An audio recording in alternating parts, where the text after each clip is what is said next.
안녕하십니까. 재창업상활학교 차상호 소장입니다. 오늘의 주제는 매력있는 사업계획서 어떻게 써야 할까에 대해서 이야기해 볼까 합니다.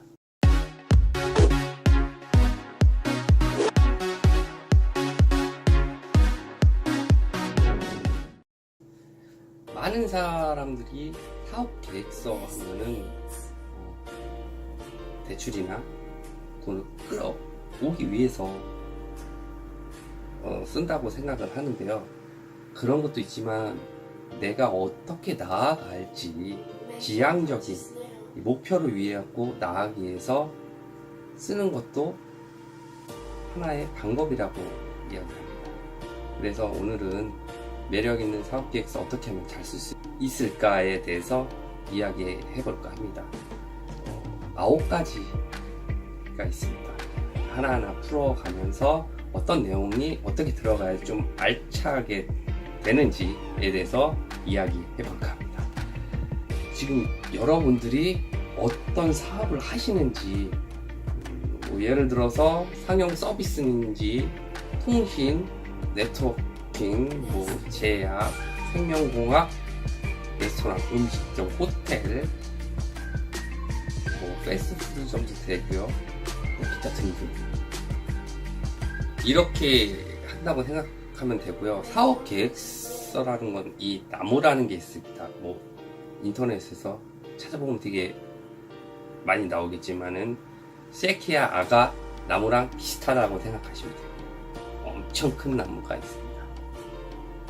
그 나무처럼 단단하게, 처음부터 단단하게 살 수는 없지만 그래도 기초가 좀 단단해야지 조금 더 사업계획서를 쓰기가 더 편하다는 이야기입니다. 첫 번째로는 회사의 목적 한 줄로 강하게 써야 됩니다. 어디를 가도 집회나 그런 게 있으면 슬로건이라는 게 있지 않습니까? 얼마 전에도 미투처럼 슬로건이 있어야 됩니다. 사업계획서의 목적, 이 슬로건이 있어야지 우리 회사가 나아갈 지향하는 바가 어떤 건지를 알 수가 있다는 거죠. 두 번째로는 문제. 지금 내 제품, 내가 지금 판매하는 거 아니면은 내가 서비스하는 게 어떤 문제가 아닌지, 어떤 사람이 나를 찾아올 것인지를 알아야 됩니다. 그런 것도 알지 못하고 그냥 모든 사람이 다 쓴다고 했을 때는 그런 거에 좀 효력이 떨어진다는 거죠. 정확한 타겟팅. 그리고 세 번째는 해결책. 그 사람한테 어떤 것을 줄 것인가.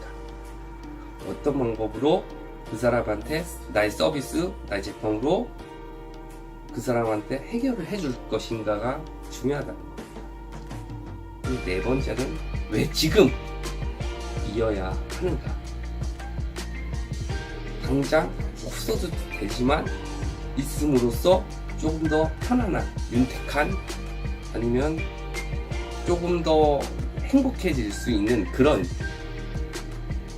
이거를 적어야 됩니다. 다섯 번째, 시장 규모.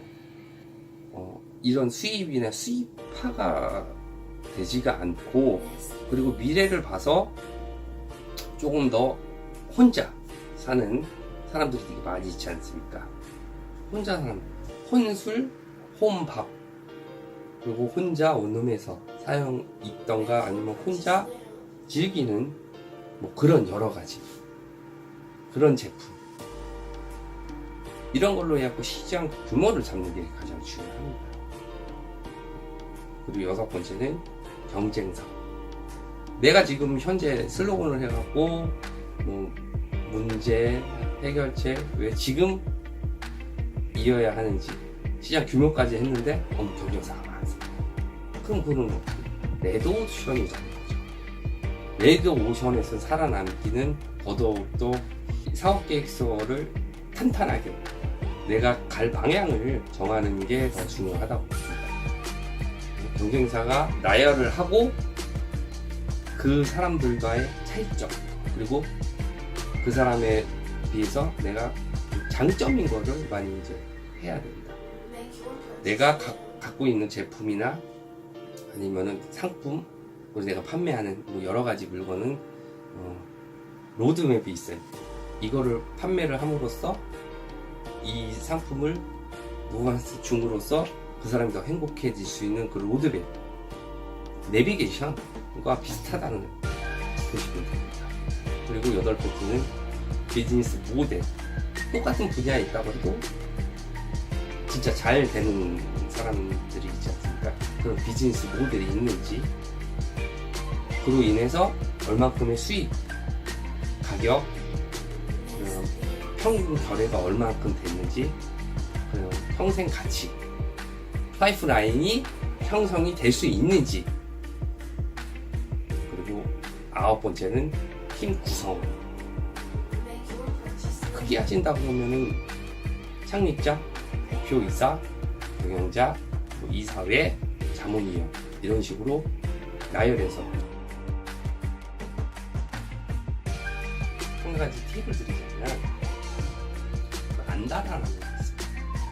그 만다라의 가장 중요한 부분에 내가 슬로건을 아까 첫 번째 얘기했듯이 회사의 목적이 어떤 건지를 적고 그에 맞게 여러 가지 경쟁사, 첫 번째로는 뭐 문제, 해결책, 왜 지금이어야 하는지, 제품, 비즈니스 모델, 팀 구성원 이 여러 가지를 넣고 그에 맞게 내가 아는 지식 그리고 찾아서 그 안에다 하나씩 끼워 넣고 그렇게 해서 만드는 게 훨씬 더 이 사업계획서를 만드는 게 훨씬 편합니다.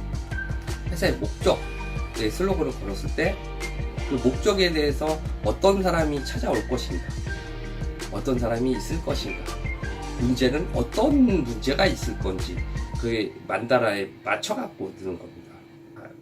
하나의 문제 있을 때는 그게 문제 슬로건이나 그런 것도 있어도 그걸 맞춰갖고 하시는 게 훨씬 더 중요하다는 겁니다. 그리고 제품도 내 제품이 있을 때 이 사람이 어떤 사람이 쓸 것인지, 그거에 맞춰서 내 제품을 어떻게 좀 변형을 시켜야 될 것인지, 이런 여러 가지를 만다를 이용해서 하시는 게 더 중요합니다. 이 사업계획서라는 것이 한 번만 하는 게 아니고요. 계속 주기적으로 한 달 아니면 두 달에 한 번씩 계속 고쳐가는 게 중요합니다. 나무가 처음에 심어놓는다고 잘 자라면 그만인데요. 작은 나무일수록 사람들은 잡초라고 생각을 합니다.